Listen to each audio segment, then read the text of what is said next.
শখের বশীভূত হয়ে আমরা অনেকেই কিন্তু অনেকভাবে অনেক জিনিস পেলে থাকি, বিশেষ করে শহরের বুকে।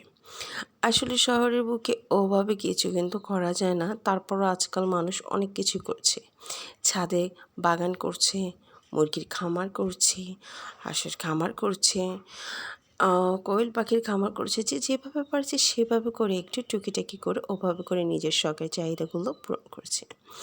আমারও কিন্তু এরকম টুকিটাকি ছোট্ট, ছোট্ট শখ আছে।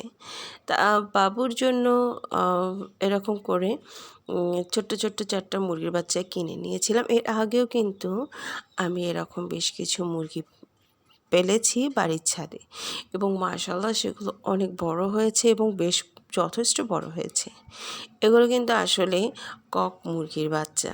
দেখো বাচ্চাগুলো একটু আঙুল দেওয়ার কারণে কেমন করছে, আর ওদের সাথে না সময় কাটাতে আমার অনেকটাই ভালো লাগে। সত্যি বলতে ওদের এই মানে অবলা পাখিগুলোর সাথে সময় কাটাতে এত ভালো লাগে যেটা আমি বলে বোঝাতে পারবো না। কারণ মানুষের থেকে সত্যি ওরা অনেকটাই ভালো। ওরা শুধু ভালোবাসা বোঝে, ভালোবাসা দিতে জানে এবং ভালোবাসা প্রচুর পরিমাণে নিতে জানে। আমি আমার বাবুর শখ পূরণ করার জন্য নিজের শখটা একটু ছোটোখাটো করে পূরণ করে নিয়েছি এবং ওদেরকে আমি সত্যি বলতে যথেষ্ট পরিমাণে টেক কেয়ার করি এবং ওদের পর্যাপ্ত খাবার, পানি সেভাবে দিই। এই যে একটু কেসটা খুলে দেওয়ার কারণে ওরা আবার একটু খুব ইতস্ত হয়ে গেছে।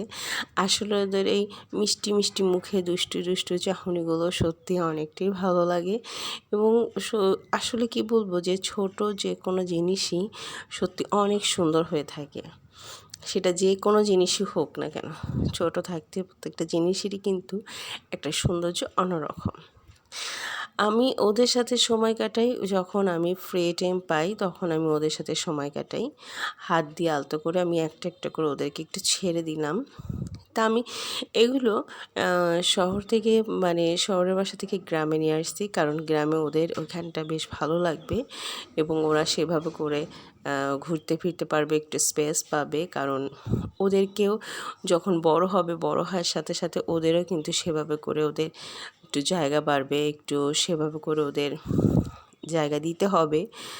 তা ওদের বাসাটা আজকে নোংরা হয়ে গেছে। তা বাসাটা আমি একটু পরিষ্কার করে দিচ্ছি। কারণ নোংরা অবস্থায় থাকলে অবশ্যই ওদের মানে কি বলবো, খারাপ লাগবে। এইজন্য কার্টুনটা আমি উঠায়ে আবার একটু নতুন করে কার্টুন করে দিলাম। ওরা পটি করেছে সেটাতেও সেভাবে করে ভরে গেছে। এই যে আবার খাবারগুলো প্রচুর পরিমাণে ফেলে দিছে। তো এটাকে আমি একটু ছেড়ে দিয়ে তারপরে সুন্দর করে ওদের ছেড়ে দিয়ে পরিষ্কার করছি। আর ওরা টুকি, টুকি করে ঠোকরা খাচ্ছে আর এদিক ওদিক দৌড়াদৌড়ি করছে। এবার আমি কেসটা সুন্দর করে পরিষ্কার করে নিয়ে আসলাম এবং নতুন করে একটা কার্টুন আগে থেকে কেটে রেখেছিলাম এবং সেটাকে গুছিয়ে দিয়ে দিলাম। পরিষ্কার পরিচ্ছন্নভাবে যে কোনো জিনিস পারলে কিন্তু সত্যি অনেক দ্রুত বড় হয় এবং ভালো লাগে এবং নিজের কাছেও ফ্রেশ লাগে, ওদের কাছেও যথেষ্ট পরিমাণে ভালো লাগে পরিষ্কারভাবে ওরা বেড়ে উঠছে। ওদেরকে সত্যি অনেক যত্ন করতে হয়, কারণ ছোট থাকতেই যে কোনো জিনিসের খুব বেশি যত্ন করতে হয়, আর যত বেশি যত্ন করবে তত দ্রুত ওরা বড় হবে। আমি খুব সুন্দর করে কেজের মধ্যে ওদের এটা দিয়ে দিয়েছি, আবার বাটিটা পরিষ্কার করে এনেছি। বাটিটাও একটু ময়লা ছিল, বাটিটাও পরিষ্কার করে এনে একটু খাবার দেবো। আর এই পাশে হচ্ছিলো ছোট্ট একটা পাত্রে ওদেরকে আমি একটু পানি দিয়েছি, কারণ যেহেতু ছোট একটু খাবার খাবে এই করবে। আবার আমি অল্প কিছু খাবারের দানা ওদেরকে দিয়ে দিয়েছি, যে খাবারটা ওরা টুকটুক করে খাবে, কারণ এরা বেশি দিলে ওরা খাবারগুলো নষ্ট করে।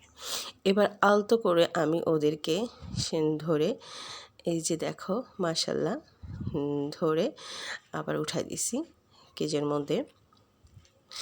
এই যে মাশাআল্লাহ কত কিউট। ওদেরকে কিনেছি বেশি দিন হয়নি, আজকে ৩-৪ দিন।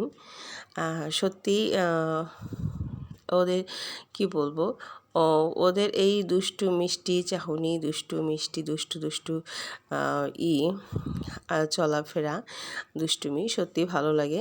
দেখো কেসটা কমপ্লিট হয়ে গেছে, কিন্তু ওদের কিন্তু আমি পরিষ্কার করে দিয়েছি। এখন ওরা কিন্তু অনেকটাই কমফোর্টেবল ফিল করছে এবং ওরা কিন্তু অনেকটাই কিন্তু বেশ ভালো লাগছে ওদেরকে, যে পরিষ্কার একটা জায়গার মধ্যে ওরা ঘোরাফেরা করছে। একটু আঙ্গুল নাড়াচাড়া করলে ওরা সেভাবে ঠোকরাতে আসে, ওরা ওই যে ঠোকরাতে আসে, কাছে চলে আসে একটু আদর নেওয়ার জন্য, অনেকই ভালো লাগে। তা বন্ধুরা, তোমাদের কার কোন ধরনের শখ আছে প্লিজ কমেন্টে জানিও। সবাইকে আসসালামু আলাইকুম, আল্লাহ হাফিজ।